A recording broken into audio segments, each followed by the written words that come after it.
China advierte a Estados Unidos, confrontar y tratar de imponer medidas de forma unilateral solo termina perjudicando a todos. Presidente de Rusia, Vladimir Putin, y su homólogo estadounidense Donald Trump sostuvieron una conversación productiva sobre Ucrania y Oriente Medio. Hacer oposición en Venezuela se constituyó en el mejor negocio del mundo, destaca el presidente Nicolás Maduro. 190 connacionales regresaron a Venezuela desde Estados Unidos a través del plan Vuelta a la Patria. Sub-20 venezolana se queda sin técnico, regresa el off-road al país y el Kun Agüero cambia el balón por el volante.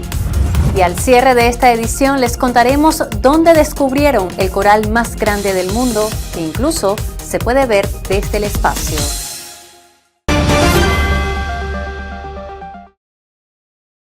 Agitado ambiente internacional en lo bélico, lo comercial y lo social, mientras en Venezuela quedan en evidencia quienes se enriquecieron en nombre de la oposición. Bienvenidos, Melanie. Estos temas y otros serán ampliados en la siguiente edición. Comenzamos. Y en un mundo cada día más confrontativo por las políticas unilaterales de los Estados Unidos, China instó a Donald Trump y sus aliados a que abandonen su mentalidad de suma cero, corrija errores y vuelva al orden diplomático.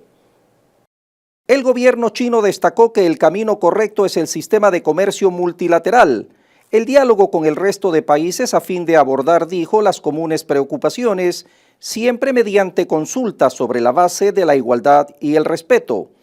El portavoz respondió así a una pregunta sobre el aumento de los aranceles que impuso Estados Unidos a las importaciones de acero y aluminio.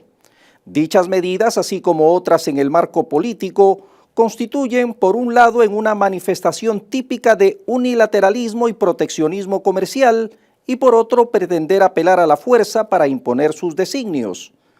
La mentalidad de suma cero constituye la creencia equivocada de que en una situación competitiva las ganancias del uno constituyen la pérdida del otro, cuando en realidad ambos pierden.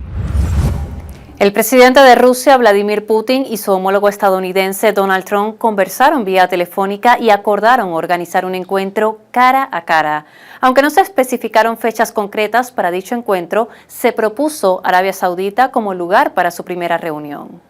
La conversación se realizó el 12 de febrero y durante casi hora y media dialogaron sobre la situación en Oriente Medio, también de la necesidad de resolver el conflicto en Ucrania de manera pacífica y urgente.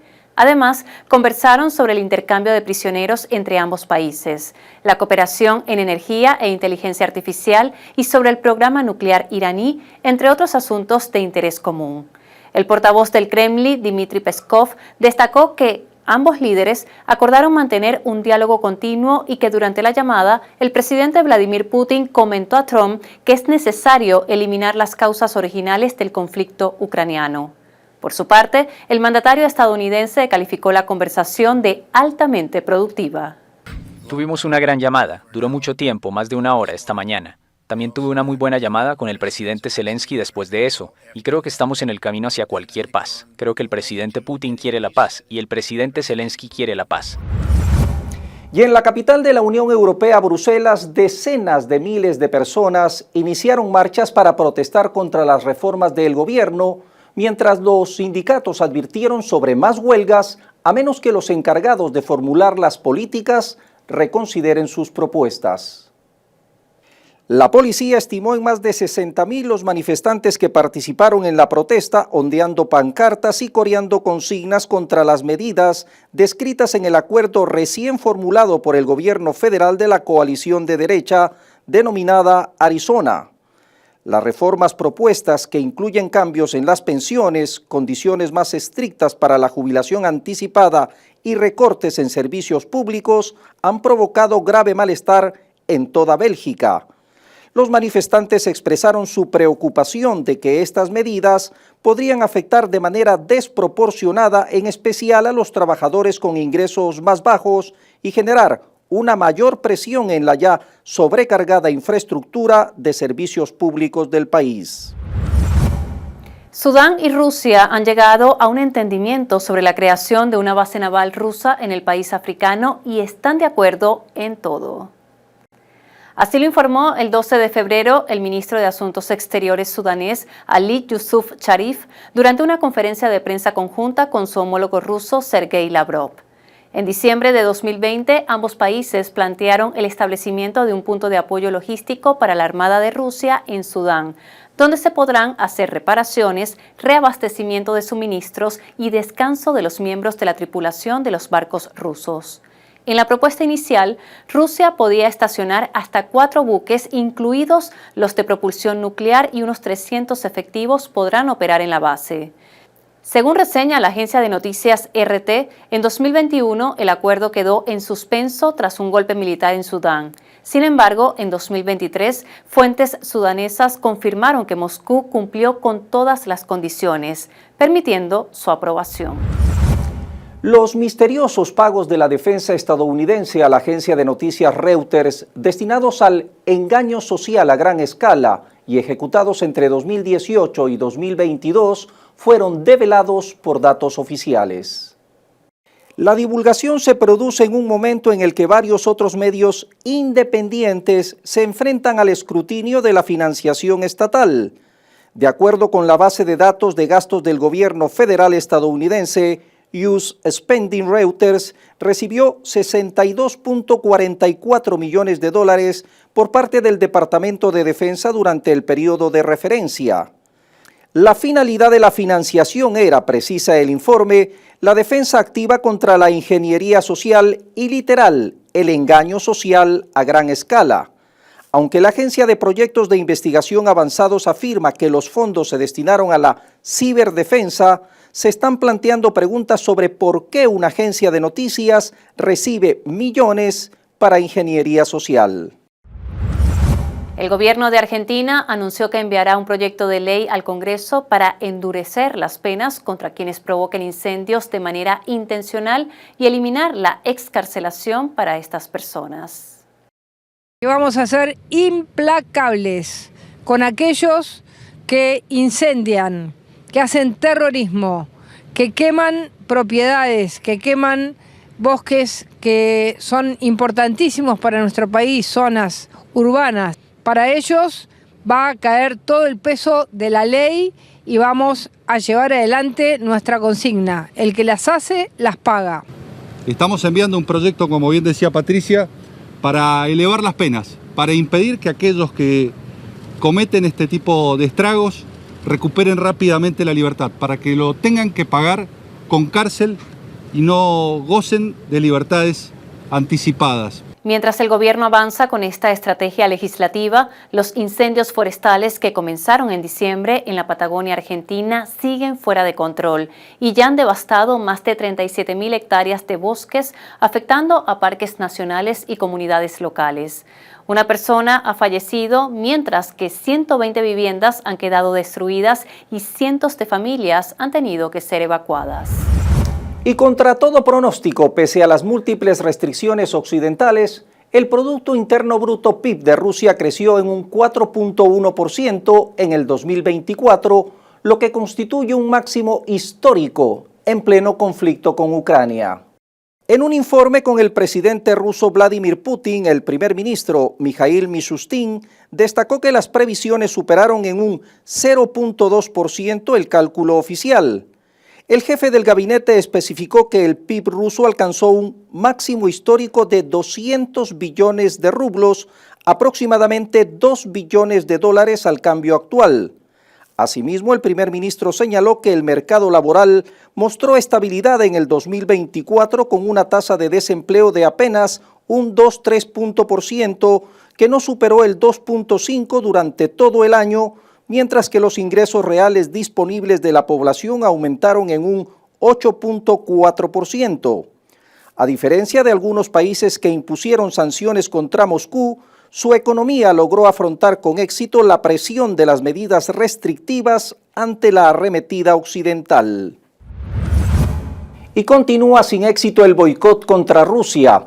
La prohibición de las exportaciones de gas natural licuado ruso a través de Europa, que entra en vigor el próximo mes de marzo, no impedirá a Moscú seguir exportando este recurso, que utilizará vías alternas. Las autoridades energéticas rusas destacaron que la prohibición aprobada por la Unión Europea es estrictamente política y difícilmente se corresponde con el interés en garantizar la seguridad energética de los países europeos, en algunos de los cuales el gas ruso todavía ocupa un lugar importante en la matriz energética. La renuncia a cooperar con Rusia en el ámbito de la energía para acomodarse a la coyuntura política y bajo presión de Estados Unidos ya ha repercutido negativamente en el sector manufacturero, competitividad de empresas, capacidades de exportación y poder adquisitivo de la población en la Unión Europea. Ahora les contamos que Estonia, Letonia y Lituania completaron la desconexión de sus redes eléctricas de Rusia y Bielorrusia para integrarse totalmente al sistema energético de la Unión Europea a través de Polonia. El 8 de febrero, los 3 países bálticos colocaron punto y final a su histórico vínculo eléctrico con Moscú, justificando dicha medida al supuesto alto riesgo que representa la dependencia de la energía rusa. Según mi opinión, es el último elemento que quedaba de nuestra dependencia energética con Rusia y Bielorrusia. Luego de abandonar el sistema energético ruso, se registró un aumento de los precios de la electricidad en los países bálticos. La agencia de noticias RT informó que el 8 de febrero, pocas horas antes de la desconexión, el megavatio hora de electricidad costaba en promedio 62 euros y para el 12 de febrero, 4 días después, los precios llegaron a 230 euros el megavatio hora en promedio. Y los virus continúan amenazando a la humanidad. La variante más reciente de la gripe aviar que recientemente infectó al ganado lechero en el estado de Nevada tiene un cambio genético que se cree ayuda al virus a replicarse más fácilmente en mamíferos, incluidos los humanos. Según el Servicio de Inspección de Sanidad Animal de los Estados Unidos, estos virus podrían representar una mayor amenaza para las personas. Los Centros para el Control y la Prevención de Enfermedades destacan que el riesgo del H5N1 para el público sigue siendo bajo, aunque las personas que trabajan en granjas o que tienen aves de corral están en mayor riesgo. El informe del USDA llega cuando un trabajador de una granja lechera en Nevada dio positivo para H5N1, la primera infección humana identificada en el estado. La secuenciación del genoma de las muestras recolectadas de ese paciente también reveló cambios preocupantes en el virus que probablemente ayudaron a que penetrara en las células humanas. Los investigadores están buscando de manera urgente pistas para tratar de entender por qué el virus se asoció con 2 infecciones humanas graves. Rusia afirmó a la agencia de noticias Sputnik tener pruebas de los experimentos médicos realizados por Ucrania en los heridos y civiles. Moscú asegura que el territorio ucraniano se utiliza como campo de pruebas para experimentos que serían imposibles en países civilizados y que Occidente está enviando médicos jóvenes a Ucrania para que practiquen sus habilidades operando a los soldados ucranianos. ¿Qué espectro puede ser? El espectro podría ser, en primer lugar, trasplante de cadáveres o extracción de órganos, lo cual es bastante creíble, porque por pruebas circunstanciales vemos contenedores especiales, cajas térmicas especiales, que se utilizan más que nada para transportar biomateriales. Existen, se han expuesto repetidamente, y también los residentes locales hablan de ello. También es posible que fueran realizados experimentos, cuando en el mundo civilizado es imposible utilizar tal o cual técnica, emplear tal o cual fármacos. En la zona cercana al frente de Ucrania se puede hacer cualquier cosa. Nadie lo controla. No hay licencias, no hay inspecciones, así que se puede traer, inyectar cualquier droga, pueden usar cualquier vacuna, virus, de todo. Y pese a la negativa de Estados Unidos y Reino Unido, 61 países pidieron en la cumbre de París una inteligencia artificial abierta, inclusiva y ética. Se busca además mayor coordinación en la gobernanza internacional y un diálogo multilateral que evite una concentración de mercado. Tras 6 días de debate, se recalcó en la necesidad de una inteligencia artificial sostenible para el planeta y su población. La cumbre oficializó además la creación de un observatorio sobre el impacto energético que ésta genera en el medio ambiente. La cita, la tercera que se organiza en los últimos años, mostró las tradicionales divisiones del sector, con Estados Unidos alineado junto al Reino Unido, advirtiendo sobre una excesiva regulación de la inteligencia artificial, lo que a su criterio podría matar una industria en pleno desarrollo. Por su parte, el primer ministro indio Narendra Modi hizo hincapié en el desarrollo responsable e inclusivo, acotando que algunas personas se preocupan porque las máquinas se vuelvan más inteligentes que los humanos, pero nadie dijo, excepto ellos, tienen la clave para su desarrollo. Un tribunal federal impidió que la administración Trump envíe a 3 inmigrantes venezolanos detenidos en Nuevo México a la base naval de la bahía de Guantánamo en Cuba como parte de la ofensiva migratoria del presidente. Sus abogados plantearon que la mera incertidumbre que el gobierno ha creado en torno a la disponibilidad del proceso legal y el acceso a un abogado es suficiente para autorizar dicha orden judicial. El próximo 13 de abril se realizará la segunda vuelta electoral para escoger al presidente o presidenta de Ecuador para el periodo 2025-2029.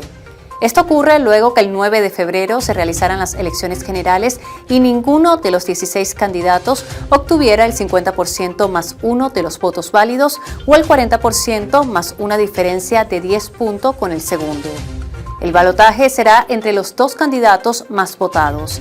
El actual presidente Daniel Noboa, quien alcanzó el 44.16% de los votos, y Luisa González, candidata del correísmo, quien obtuvo 44% de los sufragios para un empate técnico.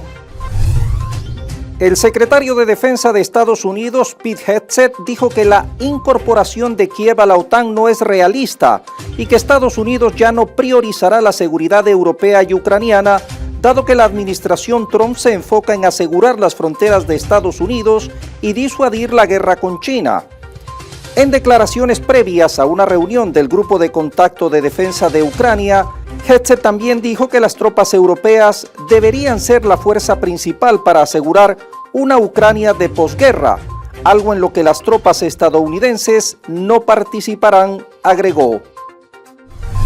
Al menos 54 personas murieron cuando un autobús cayó desde un puente en la entrada norte de la ciudad de Guatemala. El accidente ocurrió en la madrugada del 10 de febrero y a bordo iban más de 70 pasajeros. La mayoría de los sobrevivientes están en estado crítico. Presentaron lesiones de consideración en cráneo y tórax, entre otras heridas. Medios locales reseñaron que el autobús se salió de la vía luego de perder los frenos y chocar con varios vehículos antes de caer al abismo. No se puede exonerar del pago de peajes a los buques de guerra estadounidense que transitan por el Canal de Panamá. Así lo destacó Rodolfo Sabonge, es vicepresidente de Planificación y Desarrollo Comercial de la Autoridad del Canal de Panamá.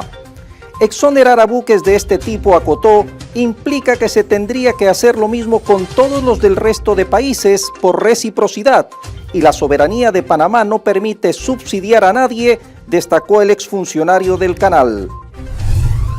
Al menos 28 heridos dejó un atropello masivo en la ciudad alemana de Múnich. Algunos de ellos se encuentran en estado grave.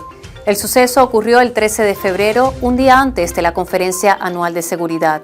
El conductor responsable fue detenido y, según informó el jefe de la policía de la ciudad, es un afgano de 24 años de edad solicitante de asilo.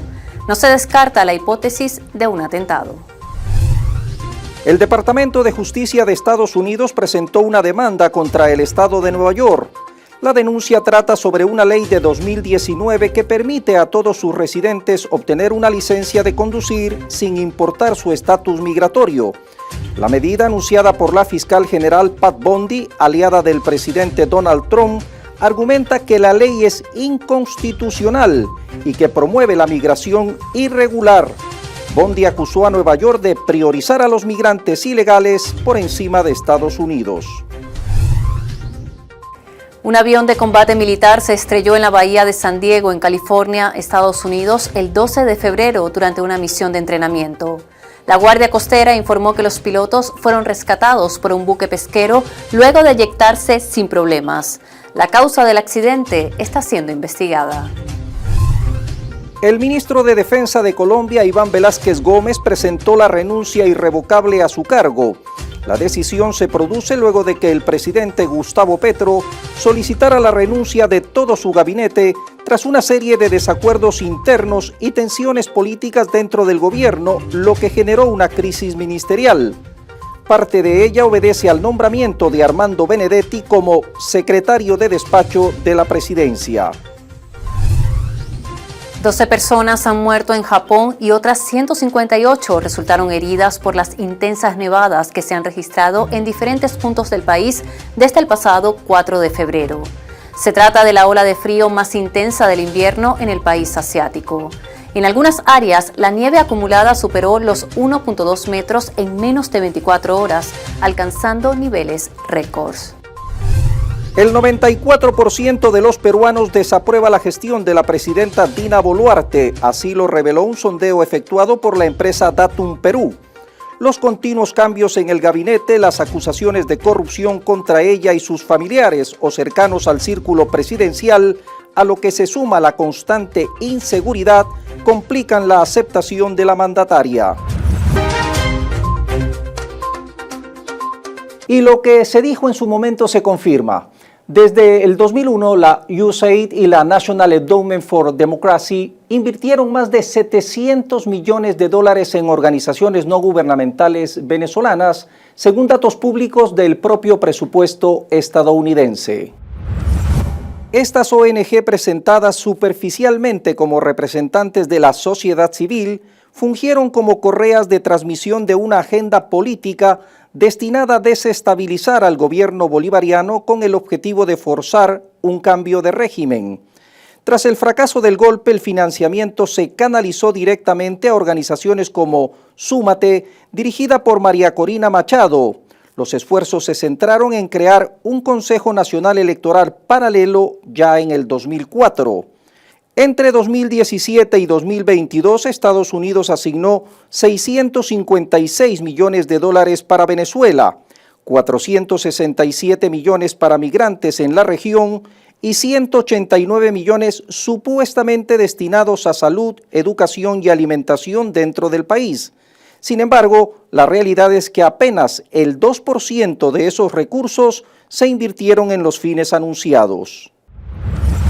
Como parte de las negociaciones entre el gobierno de Venezuela y Estados Unidos, el 10 de febrero regresaron a la nación bolivariana 190 migrantes venezolanos que fueron deportados desde territorio norteamericano. Solo 17 de los 190 que llegaron tenían antecedentes con la justicia venezolana. Se ha retomado el plan Vuelta a la Patria, que fue lamentablemente saboteado por la anterior administración de Estados Unidos, con un plan de persecución contra Conviasa. Hoy se ha retomado, producto de las conversaciones con el embajador Richard René, el enviado especial del presidente de Estados Unidos. Es la primera acción que se toma. Se enviaron 2 aviones de nuestra aerolínea bandera, poderosa aerolínea Conviasa, que ha aterrizado en un aeropuerto de los Estados Unidos de Norteamérica. Acaban de arribar los venezolanos y nosotros nos sentimos, todo este equipo, feliz, contento que estos 2 viajes se hayan hecho sin ningún problema y ahora cumplir con los protocolos establecidos. La instrucción que usted ha dado es la atención inmediata, el recibimiento, la revisión médica, el chequeo de cada uno de los que está llegando para ver la condición en la cual están llegando. Los 190 enviados ayer, muy pocos tienen algún tipo de cuentas generalmente menores con la justicia y ninguno pertenece al Tren de Aragua. Ninguno. El presidente Nicolás Maduro afirmó, tras conocerse todos los detalles del financiamiento a la oposición por parte de USAID y otros organismos afines a la CIA, que ser oposición en Venezuela se convirtió sin duda en un negocio lucrativo. Maduro destacó que más de 5.000 millones de dólares destinados a la nación, recursos gestionados por organismos internacionales como la Agencia de Estados Unidos para el Desarrollo Internacional, USAID, fueron desviados vinculando al opositor Juan Guaidó, entre otros, con ese despojo. Hizo hincapié que dichos fondos se malversaron en lujos privados y enriquecimiento ilícito sobre pretexto de generar oposición a un gobierno democrático. Cuestionó además el número de escuelas, hospitales y vías que se habrían podido construir con dicha suma, acotando que dichos fondos no llegaron a sectores prioritarios como madres, padres, médicos, enfermeras ni maestros. Lamentó la utilización de dichos recursos para enriquecer a un selecto grupo de opositores, quienes a su juicio ahora disfrutan, gracias al negocio de la oposición, de lujos indescriptibles. Venezuela participó en la tercera edición anual de la Semana de la Energía de la India. Allí la nación bolivariana denunció que las sanciones ilícitas en contra de los grandes productores de petróleo y gas amenazan la seguridad energética a futuro y la accesibilidad a la energía. Queremos una evolución que respete el trilema energético, que respete la seguridad energética, que respete la accesibilidad energética y que respete, por supuesto, la responsabilidad climática. Ese trilema energético hoy está completamente vulnerado y alterado. ¿Por qué? El 26% de la producción, por ejemplo, de petróleo del planeta diaria está bajo sanciones ilícitas e ilegales, porque son inversiones que están dejando de hacerse en países que tienen inmensas reservas energéticas y son inversiones que están dejando de hacerse para un futuro. En el caso de Venezuela, pretender excluir al país que tiene las reservas de petróleo más grandes de este planeta es un absurdo. Y yo creo que los tiempos están demostrando que se equivocaron quienes pretendían excluir a Venezuela de la forma energética internacional. Como parte de su agenda, la alta funcionaria venezolana también se reunió con el ministro de Petróleo y Gas Natural de la India, Hardeep Puri, con el secretario general de la OPEP, Haitham Al-Ghais, con quien conversó sobre la cooperación intraorganizacional para alcanzar nuevas metas en el futuro, y además Venezuela presentó su oferta exportable ante las cámaras comerciales de la India, donde también participó el ministro de Comercio e Industrias de ese país, Piyush Goyal. Y hay buenas noticias en la producción petrolera. La Organización de Países Exportadores de Petróleo OPEP hizo público en su informe de febrero que la explotación del hidrocarburo venezolano durante enero alcanzó el 1.031.000 barriles diarios en promedio. Fuentes de PDVSA calificaron el incremento como una victoria tras la implementación de las políticas gubernamentales por parte del sector laboral de la empresa. Destacaron que este incremento de producción se suma a la geopolítica energética global con la mira de alcanzar el 1.300.000 barriles diarios de extracción a finales del 2025.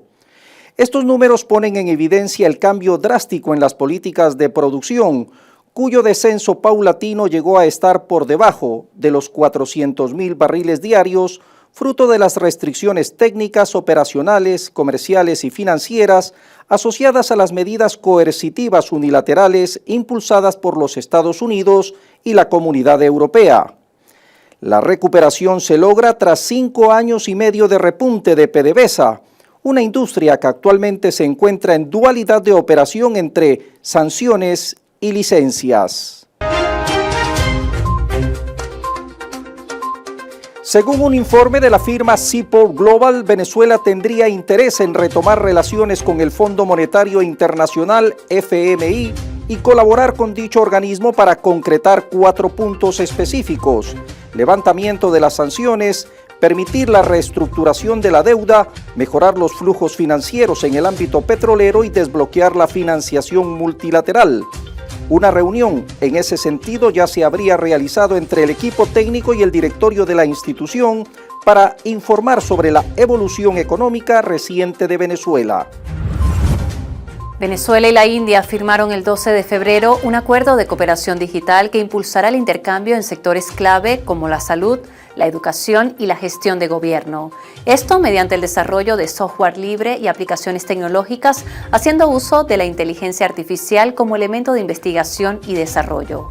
El acuerdo también contempla el intercambio de profesionales, expertos y la capacitación en materia tecnológica.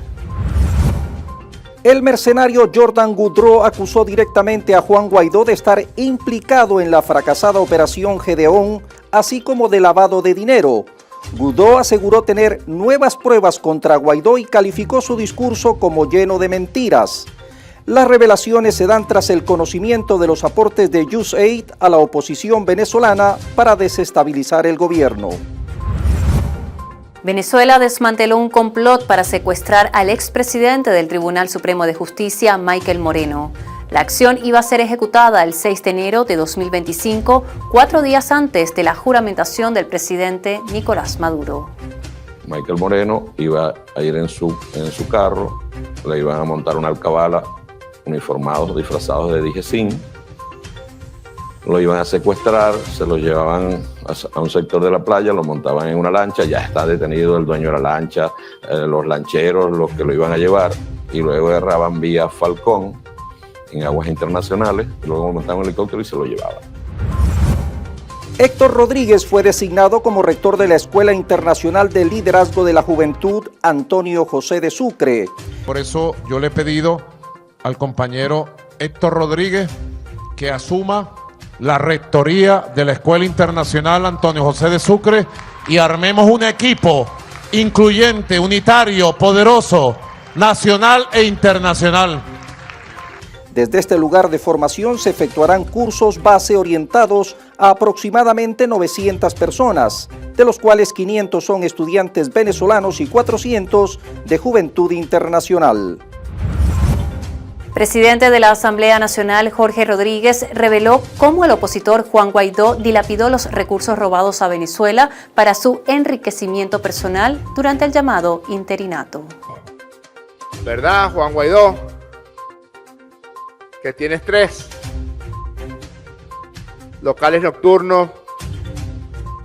No voy a decir dónde, porque hay una investigación en marcha. Vamos a esperar. O invertirlo en 200 taxis. ¿Verdad, Juan Guaidó? Que tienes 200 taxis en España.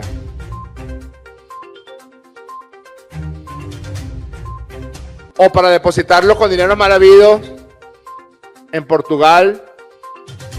¿Verdad, Juan Guaidó?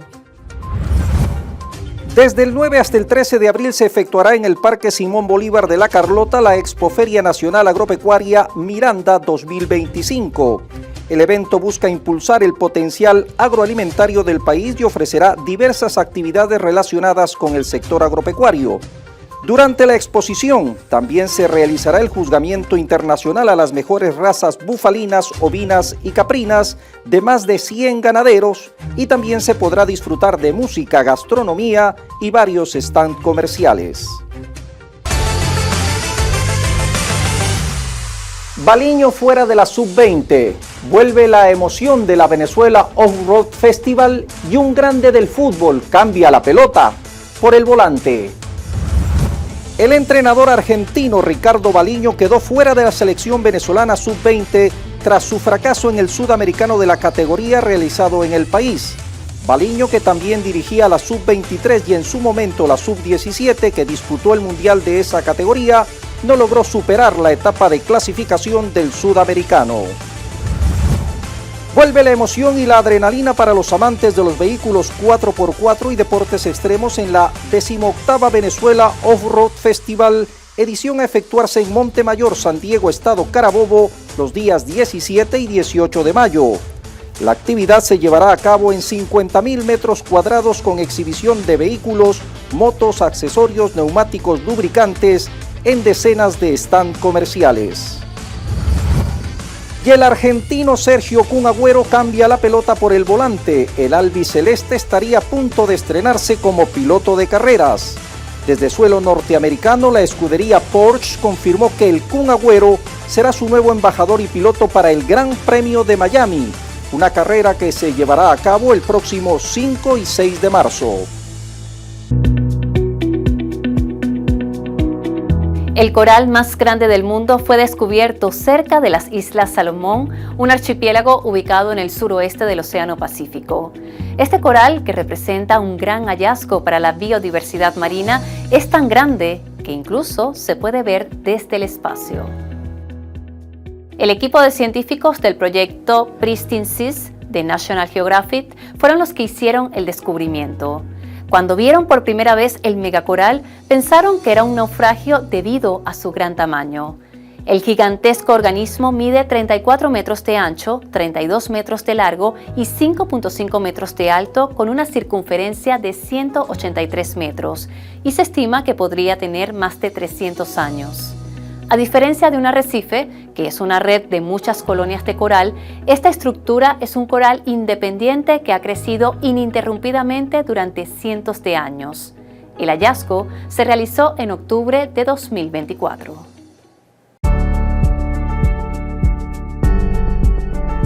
Y cada 14 de febrero, además del Día de San Valentín, se celebra a nivel mundial el Día Mundial de la Energía.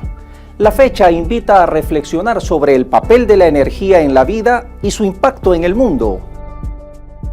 Como objetivo busca promover el uso de fuentes alternativas de energía y disminuir el uso de las no renovables. Así también acciones para un uso responsable y plantea, entre otras cosas, utilizarla de manera eficiente y sostenible e invertir en energías renovables.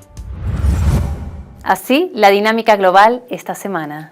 Por su atención, como siempre, gracias.